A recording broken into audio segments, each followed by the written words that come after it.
بسم اللہ الرحمن الرحیم ایاک نعبد و ایاک نستعین.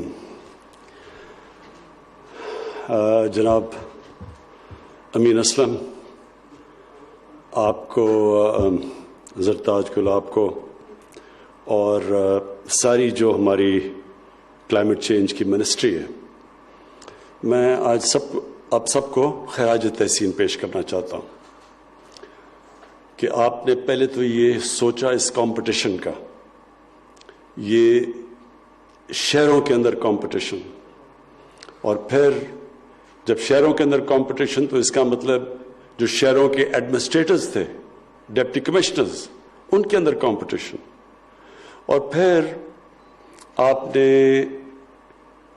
ہمارے ملک کی جو سب سے بڑا اثاثہ ہے، ہماری یوتھ، جن میں والنٹیرزم کا جذبہ ہے. میرے سے زیادہ کوئی اس چیز کو نہیں جانتا کہ پاکستان میں کتنا جذبہ ہے خیرات دینے کا، والنٹیئر کا، اپنا ٹائم دینے کا، کام کرنے کا ملک کے لیے. ہم ایک بڑے خوش قسمت قوم ہیں اور ہمیں اپنی خود طاقت کا بھی نہیں پتہ، کیونکہ ہم اللہ میں ماننے والے ہیں. زیادہ تر لوگ گناہگار بھی ہوتے ہیں لیکن ان کو اپنی آخرت کی فکر ہوتی ہے، وہ اللہ کو خوش کرنا بھی چاہتے ہیں. اور ایسے جب لوگ ہوتے ہیں تو ان کے اندر ایک وہ چیز ہوتی ہے جو کہ بالکل بڑے کم لوگوں میں نے دیکھا ہے جو اللہ میں نہیں مانتے، ان میں نہیں ہوتی وہ. کیونکہ آخرت کی فکر ہوتی ہے تو ہم سارا وقت سوچتے ہیں، سیلفش زندگی جب گزاریں تو کہیں ذہن میں آتا ہے کہ ہمیں کچھ نہ کچھ اللہ کو خوش کرنے کے لیے کرنا چاہیے. اور مجھے اس چیز کا کبھی اندازہ نہ ہوتا اگر میں شوکت خانم کے لیے پیسے اکٹھے کرنے میں پبلک میں نہ نکلتا. جب میں پبلک میں نکلا تو تب مجھے اندازہ ہوا کہ وہ لوگ جن کے پاس کچھ بھی نہیں تھے پیسے، وہ بھی شرکت کرنا چاہتے تھے. ایک کینسر ہاسپٹل ایک بن رہا تھا لاہور میں، لیکن سارے پاکستان میں لوگوں نے شرکت کی اس میں. اور عام لوگوں کی میں بات کر رہا ہوں، چھابڑی والا، جو چائے بنانے والا ہے، وہ گاڑی میں ڈرائیور، رکشہ ڈرائیور، یہ سب نے اپنی حیثیت کے مطابق شرکت کی. تو میں بڑا حیران ہوتا تھا کہ یہ کیوں بیچاروں کے پاس اتنا زیادہ ہے بھی نہیں تو یہ کیوں ہی شرکت کرتے ہیں. تو ساروں نے آخر میں یہ کہا کہ جی ہم اپنی آخرت کے لیے کر رہے ہیں، ہم اللہ کو خوش کرنے کے لیے کر رہے ہیں. تو میں نے تب ریئلائز کیا کہ بہت بڑی طاقت ہے ہمارے ملک میں جس کو ہم استعمال نہیں کرتے. ہمیں پتہ نہیں ہے کہ ہم کتنی ایک عوام کی طاقت کے اوپر بیٹھے ہوئے ہیں. اور وہ کیوں ہم اس کو استعمال نہیں کر پائے؟ کیونکہ ہماری گورنمنٹ اور عوام کے اندر ایک بہت بڑا گلف ہے، ایک بڑی گیپ ہے. تو جب بھی ہم، اور میں نے اپنی زندگی میں دیکھا ہے، جب بھی گورنمنٹ نے اور عوام نے ایک طرف راستہ پکڑا ہے، ایک آبجیکٹو کی طرف گئے ہیں، ملک وہ کام کر چکا ہے اور کر سکتا ہے جو ہمیں خود بھی نہیں اندازہ. تو یہ جو انیشیٹو ہے یہ بڑا امپورٹنٹ انیشیٹو ہے ہمارے مستقبل کا. پہلے تو ہم سب کو یہ پتہ ہونا چاہیے کہ ہمارے نبی صلی اللہ علیہ وسلم کی یہ حدیث ہے کہ آدھا ایمان صفائی ہے آپ کی. میں جب کتاب پڑھ رہا تھا، کتابیں میں نے پڑھی کہ جب کروسیڈرز، جب پہلی دفعہ ان کا ٹاکرا ہوا مسلمانوں سے آج سے 1000 سال پہلے، تو ان کے میں اکاؤنٹس پڑھ رہا تھا. تو وہ جو مسلمان تھے تب کے، وہ جب ان کو دیکھتے تھے، وہ جو یورپینز جب یہ جو کروسیڈ کرنے آئے تھے یورپ سے، تو وہ کہتے تھے کس طرح کے جنگلی لوگ ہیں. کہتے تھے نہاتے نہیں ہیں، یہ صاف لوگ نہیں ہیں. اور وہ دوسری طرف کہتے تھے کہ یا پہلی دفعہ انہوں نے حمام دیکھے جدھر لوگ نہاتے تھے، صفائی تھی. تو بڑا کانٹراسٹ تھا دو سیولائزیشنز کے بیچ میں کہ صفائی تھی، صاف ستھرے لوگ تھے، اور ان کے مقابلے میں وہ جنگلی ان کو کہتے تھے. لیکن بدقسمتی سے آج اگر آپ یورپ میں جائیں، اور تو چھوڑیں سوئٹزرلینڈ میں جائیں، جرمنی میں جائیں، تو آپ حیران ہو جائیں گے کہ انہوں نے کس طرح اپنے ملکوں کو صاف ستھرا رکھا ہوا ہے. اور اللہ نے ہمیں وہ ملک دیا ہے. میں بار بار اپنے لوگوں کو کہتا ہوں، کیونکہ ہمارے زیادہ تر لوگ جو حکمران رہے ہیں ان کو پتہ ہی نہیں ہے پاکستان کا. کسی نے پاکستان ایسے نہیں دیکھا جو میں نے دیکھا. کوئی پاکستان کا حصہ نہیں ہے جس میں نہیں گیا. سارا بلوچستان سے لے کے کونوں میں، سارا سندھ، اندرون سندھ، گاؤں، پنجاب، ناردرن ایریاز، قبائلی علاقہ، یہ سب میں پھرا ہوں. میں آپ کو یقین دلاتا ہوں کہ شاید ہی اللہ نے کسی ملک میں اتنی نعمتیں اپنی بخشی ہیں جو پاکستان کو اس نے بخشی ہیں. ہم نے ان نعمتوں کی قدر نہیں کی اب تک. میں نے اپنی آنکھوں کے سامنے پاکستان کے جنگلات تباہ ہوتے دیکھے. ہم نے اپنی زندگی میں دیکھا ہے کہ جو پشاور تھا اس کو کہتے تھے سٹی آف گارڈنز. پشاور کے اندر ہم نے تباہی دیکھی آہستہ، ان پلانڈ سیٹلمنٹ، درخت اڑتے دیکھے ہیں. لاہور، میں تو لاہور میں بڑا ہوا ہوں. لاہور کے اندر یعنی ایسی صاف شہر تھا لاہور. ہم تو جدھر زمان پاک میں رہتے تھے وہ تو ایسے تھا کوئی دیہات تھی.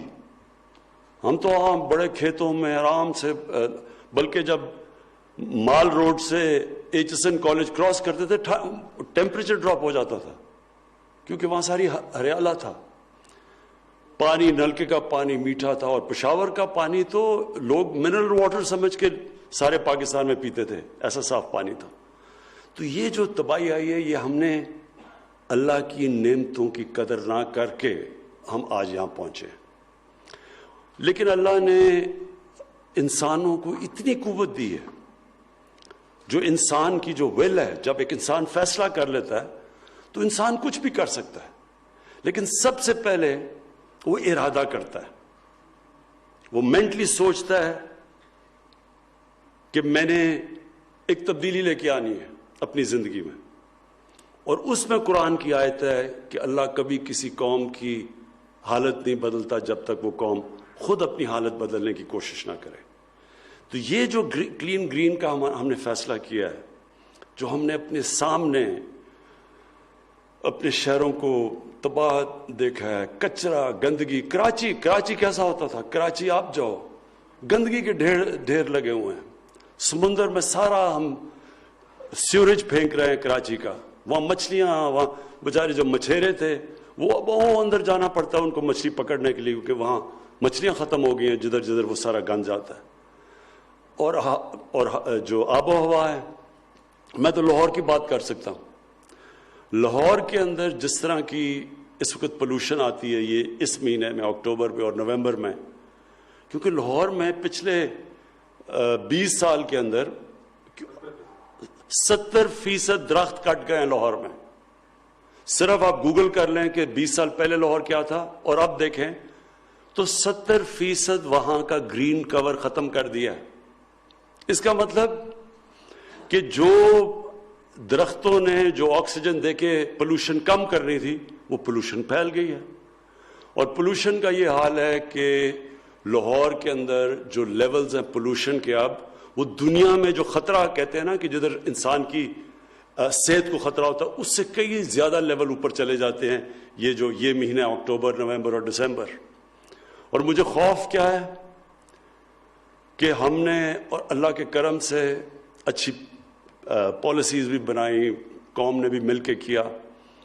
جو پاکستان نے کرونا کا جس طرح ہم نے مقابلہ کیا اور جس طرح کرونا کے لیے ہم نے پالیسیز بنائی، آج دنیا اکنالج کرتی ہے کہ پاکستان سے سیکھو. ورلڈ ہیلتھ آرگنائزیشن کہتی ہے کہ پاکستان ان 4 ملک میں ہے جنہوں نے سب سے بہترین فیصلے کیے کرونا سے اپنی قوم کو نکالنے کے لیے، کہ اپنے لوگوں کو معاشی تباہی سے بھی بچا لیا. معاشی تباہی تو ساری دنیا میں آئی ہے کرونا کی وجہ سے، لیکن پاکستان نے اس کے سب سے برے اثرات سے بھی بچا لیا بنسبت ہندوستان، جدھر سب سے زیادہ تباہی آئی ہے ان کی معاشیت کو، اور اپنے لوگوں کو جانیں بھی بچا لی کرونا سے. لیکن مجھے ڈر یہ ہے کہ ان 2 مہینے میں، یہ جو اکتوبر کا اور نومبر کا مہینہ ہے، اس میں جو پولوشن ہے، وہاں جس لیول کی اب پولوشن ہوتی ہے اور اس کی وجہ سے ویسی وائرسز پھیل جاتی ہیں لاہور میں، تو ہمیں خوف یہ ہے کہ اب یہ اس وقت وہ شہر جدھر پولوشن زیادہ، مثلا فیصل آباد ہے، لاہور ہے، کراچی ہے، پشاور ہے، گجرانوالہ ہے، جدھر زیادہ پولوشن لیولز ہیں، اور جدھر پولوشن جب سردیوں میں پولوشن زیادہ ہوتی ہے اور ٹھنڈ ہوتی ہے تو وہ اوپر بیٹھ جاتی ہے شہر کے، اس سے ویسے وائرسز پھیل جاتی ہیں.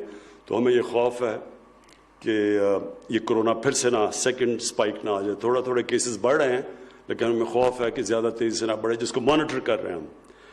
کہنے کا میرا مطلب یہ ہے کہ یہ ہے ٹائم قوم موبلائز ہو. جس طرح یہ جو والنٹیئرز ابھی آپ نے دیکھے، میں آپ کو خاص خراج تحسین پیش کرتا ہوں اور اپنے ڈپٹی کمشنرز کو بھی، کہ یہ ہے ٹائم کہ قوم اور گورنمنٹ مل کے اپنے بچوں کی، اپنے آنے والی نسلوں کی، ان کے مستقبل کو بچائے. ریفارسٹیشن کی ضرورت ہے پاکستان میں. ہم نے تباہ کر دیے اپنے جنگل. میں نے اپنی آنکھوں کے سامنے بڑے بڑے جنگلات تھے. میں خود بچپن میں جاتا تھا چھانگا مانگا، کندیا میاں والی میں اتنا بڑا جنگل ہوتا تھا. ہم نے اپنی آنکھوں میں یہ سارے ناردرن ایریاز میں جب شروع میں جب ابھی کارکرم ہائی وے بھی نہیں بنی تھی، جب میں گلگت ادھر ان علاقوں میں گیا، جس طرح ہم نے اپنے جنگلات کی تباہی کی ہے، اس کا آخر میں نقصان اٹھانا پڑتا ہے ہماری آنے والی نسلوں کو. اس لیے ایک تو ہمارا 10 ارب درخت کی جو ہمارے ایک بہت ایمبیشس جو ہمارا ٹارگٹ ہے، ایک تو وہ ہے. دوسرا اپنے شہروں کو صاف کرنا. یہ جو سالڈ ویسٹ کی بات کی ہے کہ جو وہ اٹھا لیتے ہیں پھر پتہ نہیں اسے کرنا کیا ہے. اب تو دنیا میں جو ویسٹ ہے وہ اس سے تو بڑا پیسہ بنتا ہے، اس سے ہم بجلی بنا سکتے ہیں. تو اس کے اوپر بھی اب ہم لگے ہوئے ہیں. ہم نے کانٹریکٹس دیکھ رہے ہیں باہر سے کمپنیز کہ ہم کیسے سالڈ ویسٹ سے بجائے اپنے ہمارے شہروں میں لوڈ سیٹنگ ہو، اسی ویسٹ سے اس کو بھی ہم استعمال کر لیں، شہروں کے اندر بجلی بھی بنا لیں، اور وہ بجائے ہمارے لیے ایک بوجھ بنا، مشکل بنے، اس کو ہم پروڈکٹیو کر دیں. تو اس کے اوپر بھی اب پوری کوششیں ہو رہی ہیں ہماری کہ سالڈ ویسٹ سے بجلی بنائیں. لیکن جو 2 چیزیں ہم نے کرنی ہے، اپنی ہوا، اپنی جو پولوشن ہے ایئر پولوشن، اس کو، اور دوسرا جو ہمارے دریاؤں کے اندر ساری جو گندگی جا رہی ہے اس کو. اب یہ لگتا سب بڑا مشکل کام ہے، کیونکہ جب ایک سارا معاشرہ یہ پرواہ نہیں کرتا کہ ہوا کی پولوشن ہو رہی ہے، دریاؤں کی پولوشن، جب معاشرہ پرواہ نہیں کرتا تو تھوڑے سے لوگ جب شروع ہوتے ہیں تو لگتا ہے کہ یہ بہت مشکل ہے، یہ کیسے ہوگا. پہلے مائنڈ سیٹ چینج ہوتا ہے، پہلے لوگوں کی سوچ چینج ہوتی ہے.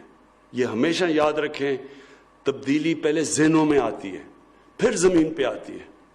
پہلے ہم نے سارے لوگوں کو بار بار یہ سمجھانا ہے کہ یہ ہم اپنے ملک کی تباہی کر رہے ہیں. یہ خوبصورت ملک جو اللہ نے ہمیں دیا ہوا ہے، اس کی تباہی کر رہے ہیں اگر ہم اسی طرح اس کو پولوٹ کرتے رہے. پہلے ہم نے ادھر سے شروع کرنا ہے. اور پھر جو یہاں ڈپٹی کمشنرز نے کیا، یہ اس لیے امپورٹنٹ ہے کہ جب تھوڑے سے ڈپٹی کمشنر اپنی ڈیوٹی سے ہٹ کے کام شروع کر دیتے ہیں اور ان کو جب اکنالج کیا جاتا ہے، تو معاشرے کے اندر سزا اور جزا کا جو نظام ہے وہ جب وہ آ جائے، وہ معاشرہ آگے بڑھنا شروع ہو جاتا ہے. اگر کوئی پوچھے نہ کہ اچھا جی شہر میں گندگی ہے اور ایک ڈپٹی کمشنر کام کرے باقی نہ کریں، تو اور اگر اسے پوچھے بھی نہ، وہ محنت بھی کرے، کوئی اکنالج ہی نہ کرے، تو کیوں محنت کرے گا آگے. تو ہم نے اب سے انسینٹیوز دینے شروع کرنے ہیں. جن ضلعوں کے اندر ڈپٹی کمشنرز نے کام کر کے اپنے ضلعوں کے میں، جس طرح اٹک کی بات کی، اور آئی ہوپ یہاں سفارش نہیں تم نے کروائی تھی اٹک میں، اگر اٹک کی بات کی ہے تو اٹک کے ہم نے ڈپٹی کمشنر کو اٹھانا ہے، اس کے پھر ACR کے اندر جانا چاہیے، اس کو اکنالج کرنا چاہیے، اس کو بونسز ملنے چاہیے، اس کی تنخواہ میں اضافہ ہونا چاہیے. اور جن علاقوں کے اندر ڈپٹی کمشنرز وہاں گندگی ہے، وہاں صفائی نہیں ہے، ان کو اس کی سزا ملنی چاہیے. یہ ہوگا جب ہمارا معاشرہ اوپر جائے گا. ابھی تک جو ہماری بیوروکریسی کا سسٹم بن گیا، سزا اور جزا ہے ہی نہیں. ساروں کو کٹھوں کو ایک ہی دم، جب تنخواہیں کرنی ہوتی سب کو ایک ہی دم تنخواہیں اوپر کر دیتے ہیں. کوئی نہیں یہ دیکھتا کہ کس نے محنت کی کس نے نہیں کی. تو ایک تو یہ ہو گیا. اور دوسرا جو والنٹیئرز، ان کو، یہ تو خاص لوگ ہیں اس ملک کے، اور یہ آپ نے 1,20,000 کی بات کی، یہ جو ہمارے ٹائیگرز ہیں وہ بھی تقریباً ماشاءاللہ 10 لاکھ سے اوپر ہیں. ہم نے اب اپنے والنٹیئرز کو پوری طرح اپنی ایڈمنسٹریشن کے ساتھ مل کے اس اب پوری مہم میں شرکت کرنی ہے. اور مجھے یہ بھی خوشی ہے کہ سارے شہروں نے فیصلہ کیا ہے, سارے پاکستان کے شہروں نے, کہ وہ اب اس کمپٹیشن میں پورا حصہ لیں گے. اور انشاءاللہ ہم اب اس کی جو پرائز ہے وہ بھی بڑھائیں گے. ان کو یہ زیادہ انعام دیا کریں گے, بجائے لاکھوں کے کروڑوں روپے کے انعام دینے چاہیے ان شہروں کو جدھر لوگ کام کرتے ہیں. کیونکہ وہ آپ یہ سمجھے نا کہ جو اپنے شہروں کو صاف اور شفاف رکھتے ہیں تو ان کے لیے تو کروڑوں روپے کا بونس بھی کچھ نہیں ہے, کیونکہ وہ لوگوں کی جانیں اور زندگی بہتر کرتے ہیں, اور بچوں کی خاص طور پہ. اب لاہور کے اندر جو پولوشن آتی ہے, اتنا زیادہ نقصان ہوتا ہے کہ آپ کوانٹیفائی نہیں کر سکتے کہ اس پولوشن سے کتنی بیماریاں ہوں گی, کتنے لوگ مریں گے, کس قسم کی اس کی بچوں کے اوپر کیا افیکٹس آئیں گے. یہ تو اس کی تو آپ اس کو تو چند سالوں کے اندر اثرات سامنے آتے ہیں. تو جو بھی اس میں محنت کریں گے انشاءاللہ ہم ان کو پوری طرح ریوارڈ کریں گے. میں پھر سے آپ کو مبارک دیتا ہوں, اور یہ بڑا زبردست آپ کا انیشیٹو تھا, اور آپ کی منسٹری کو میں مبارک دیتا ہوں. میں پھر سے اپنے ڈپٹی کمشنرز کو اور اپنے والنٹیئرز کو سب کو آج خراج تحسین پیش کرتا ہوں.